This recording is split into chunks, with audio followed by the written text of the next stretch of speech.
Ministro, eu sei que o senhor vivenciou uma quadra da história do Brasil muito importante ali no processo de redemocratização após os governos militares.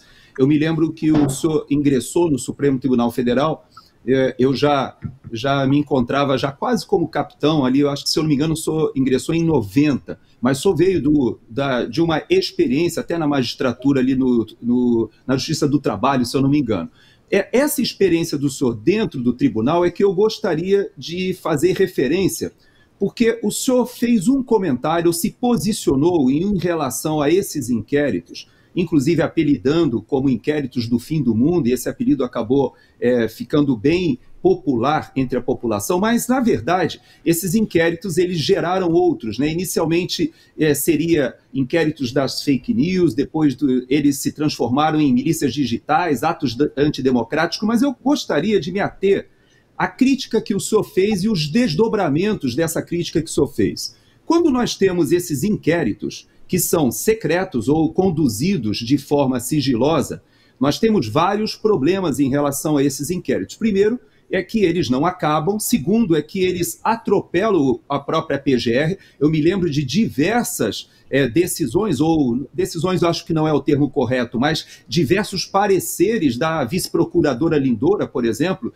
todos falando sobre a soltura, falando sobre arbitrariedades, indicando, inclusive, o caminho correto a se adotar, e, no entanto, foram completamente desprezados.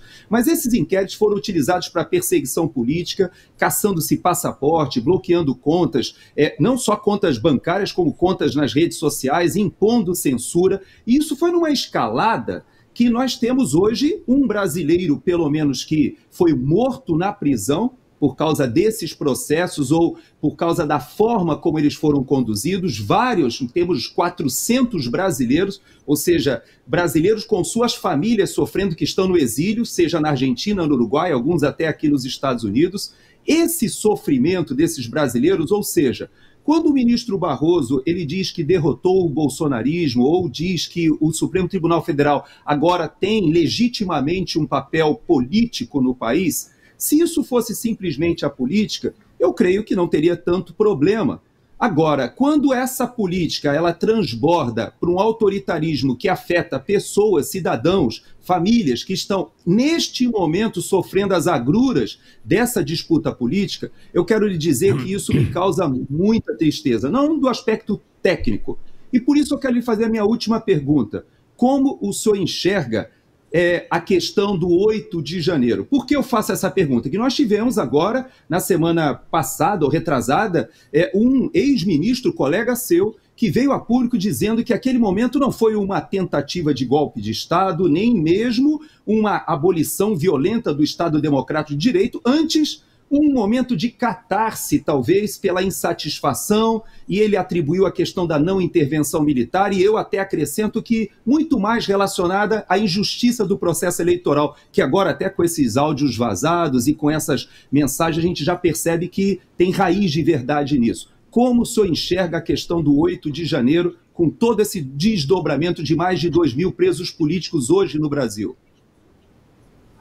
Olha, um lamentável episódio. O colega que adiantou que não viu em si uma tentativa de golpe, parece que ele implementou uma retratação, voltando atrás. A coisa que começa errada tende a terminar errada. Eu não percebi, não concebi como o comandante do Exército admitiu acampamento em área militar. Posteriormente, nós tivemos aí a descida até o Palácio do Planalto daqueles que estavam acampados. Em meio àqueles que estavam acampados, havia arruaceiros e houve o quebra-quebra. Não se pode cogitar de golpe considerado o governo existente ou o próximo governo sem o apoio militar. Não se pode considerar. Eu vi 8 de janeiro com uma desordem generalizada e a ausência daquele que tinha que estar presente, o Estado, mediante principalmente as forças repressivas, que são as forças militares. e a coisa desandou e tivemos o que tivemos, que sirva de lição para dias melhores, para se chegar a um ambiente de segurança maior. Mas não vejo como uma tentativa de golpe. Faço minhas as palavras do colega que se retratou. Agora que o episódio foi lamentável, foi. Mas não há como também o Supremo se arvorar em órgão competente para julgar cidadãos comuns. Possíveis inquéritos deveriam estar na pedreira da magistratura, que é a primeira instância, com direito a recursos, e não no Supremo, muito menos, tendo-se a concentração em termos de relatoria na figura que vem pagando um preço incrível. Eu não sei como os filhos estão no exterior, mas a mulher ainda está no Brasil, como convivem, né? Pagando um preço incrível por ser relator desses inúmeros casos.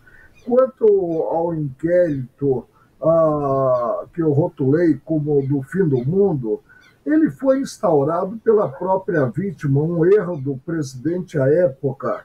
Inquérito é instaurado por provocação da polícia ou por provocação do possível titular de uma ação penal, o Ministério Público. E nesse inquérito, uma ex-aluna da UNB, que foi minha assessora posteriormente, Procuradora-Geral da República, a Raquel Elias Ferreira, pediu o arquivamento e, mesmo assim, ela não foi ouvida. É tempo de se observar a organização do direito, organização que nos proporciona a todos segurança jurídica.